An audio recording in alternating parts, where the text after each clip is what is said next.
Long before modern man existed, we're told primitive hominids ruled the land, like the Neanderthals, Homo erectus, and the Denisovans, some of whom persisted until around 30,000 years ago. In the case of the Neanderthal and Denisovans, they had similar brain capacity to modern humans. They created art and Stone Age tools. They buried their dead and had their own language. But they were eventually outcompeted by Homo sapien and driven to extinction.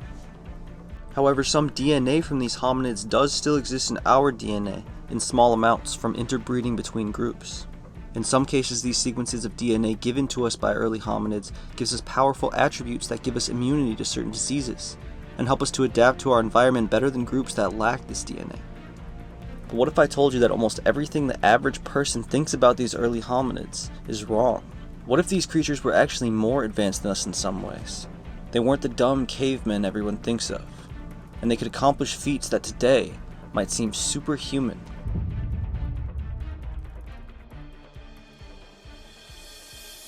First, let's take a look at the Neanderthal.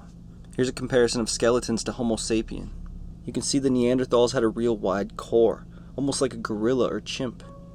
They also had really broad shoulders and they were short, like 5.5 feet tall, they say. The most common held explanation for why they were so wide was to conserve body heat. Most of the Neanderthal bones we find are from the Ice Age era, so they had adapted in a number of ways to live in freezing cold climates.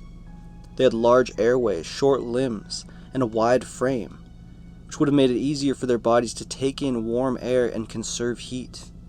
But it also helps to make them absolute powerhouses. The large airways could take up more oxygen, leading to high energy availability, allowing them to build large amounts of muscle mass. With those broad shoulders and wide frame, these guys would have looked thick and powerful. They would have looked like little bodybuilders. In addition to that, their bone density was off the charts. There was a study done that showed Neanderthal femurs and tibia bones were 50 to 100% thicker than modern humans. This meant they could handle insane levels of stress on their body, and they could hold much more muscle mass on their frame. With that level of extreme bone density, they could have lifted as much as a modern-day powerlifter who's been training his whole life and taking a cocktail of performance-enhancing substances. But the Neanderthals got this way through genetic adaptations that came with hundreds of thousands of years of living a rough and rigorous life as a hunter-gatherer and braving whatever challenge nature had to throw at them. The cold of the Ice Age and rigor of hunting large game like mammoths and other megafauna literally hardened their bodies to the point where their bones were twice as dense as ours today. Here's from the NIH.gov from a study done in the Journal of PNAS. Recent modern human, Homo sapiens, skeletons appear to be gracile as compared with earlier hominins.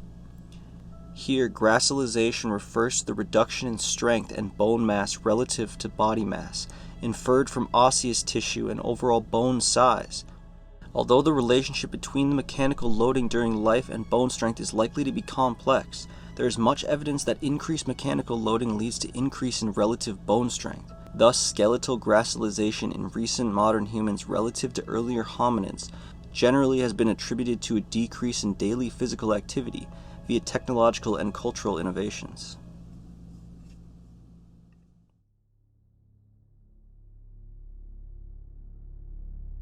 We currently have much less information on the Denisovan group, only a few bones and fragments. But based on these finds, we see they had these huge jawbones, leading some to speculate they may have been larger on average than Homo sapien. With a jawbone like this relative to modern jawbones, they could have been upwards of 6 to 7 feet tall. And they most likely had the same extreme bone density that we see in Neanderthals. More studies need to be done, but if that is the case, then these guys were monsters. They would have been stronger than any modern athlete today, more akin to an athlete on steroids, which would also increase bone density. The thickness of a bone can determine a lot about a person's physical strength. An athlete will have much denser bones than the average person, and the more muscle mass a person puts on, the more dense their bones need to get to support that growth. So if a person or hominid has high bone density, it means they were putting their body through huge amounts of stress by lifting weights, doing sports, or living a hunter-gatherer lifestyle. And their bodies would have held large amounts of muscle mass. We also find the same attribute in Homo erectus fossils. These early men were living a life closer to an animal. And if you look at something like an ape, you see massive muscles compared to their size. They can do incredible things like swing from trees and traverse dense forests with ease, while modern man struggles. They say these early hominids had lower brain function, so even despite their increase in physical ability, they still died out, even after surviving the Ice Age, while Homo sapien took over the planet. Despite being built different and having different genetics, it seems that Paleolithic and even Neolithic man had some of these attributes for superhuman-like strength as well. It seems this superhuman strength and bone density only started to decline when humans invented agriculture and became farmers rather than hunter-gatherers. And it continued to decline until we got to where we are today. I want to read to you a section of this article I found on this decline in our bone density. It's titled, "Latest Analysis of Prehistoric Bones Show There is No Anatomical Reason Why a Person Born Today Could Not Develop the Skeletal Strength of a Prehistoric Forager or Modern Orangutan." Findings support the idea that activity through life is the key to building bone strength and preventing osteoporosis risk in later years, say researchers. New research across thousands of years of human evolution shows that our skeletons have become much lighter and more fragile since the invention of agriculture, a result of our increasingly sedentary lifestyles as we shifted from foraging to farming. A new study published today in the Journal of PNAS shows that while human hunter-gatherers from around 7,000 years ago had bones comparable in strength to modern orangutans, farmers from the same area over 6,000 years later had significantly lighter and weaker bones that would have been more susceptible to breaking. Bone mass was around 20% higher in the foragers, the equivalent to what an average person would lose after 3 months of weightlessness in space. After ruling out diet differences and changes in body size as possible causes, researchers have concluded that reduction in physical activity are the root cause of degradation in human bone strength across a millennia. It is a trend that is reaching dangerous levels, they say, as people do less with their bodies today than ever before. There is in fact no anatomical reason why a person born today could not achieve the bone strength of an orangutan or early human forager, says researchers.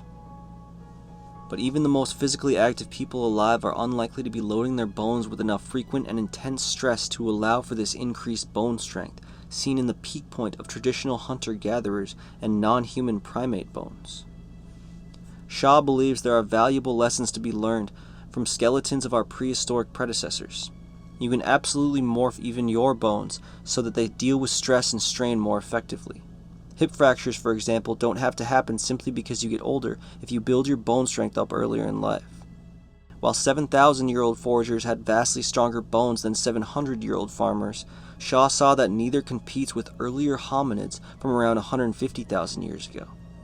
Something is going on in the distant past to create bone strength that outguns anything in the last 10,000 years. So, the further we look back, it seems man and early hominids were much more stronger than they are today. It seems odd that natural selection or other evolutionary processes would favor a much weaker species to take over. They say losing this strength was a trade-off for improving our mental capacity, but it seems we continued to decline in bone density and strength well after we developed our large brains. And it seems our inventions and technology like farming and organizing into civilization played a direct role in making us physically weaker. This ancient increased strength among hominids and early humans may have also had something to do with stories of supermen and demigods from mythology. The stories always tell of a race that descended from gods whose strength was outmatched by normal man, and they performed feats that could only be done with incredible strength. For example, Gilgamesh was said to have cut down an entire forest of giant cedars. Hercules fought a lion with his bare hands, and Thor defeated giants and monsters in battle.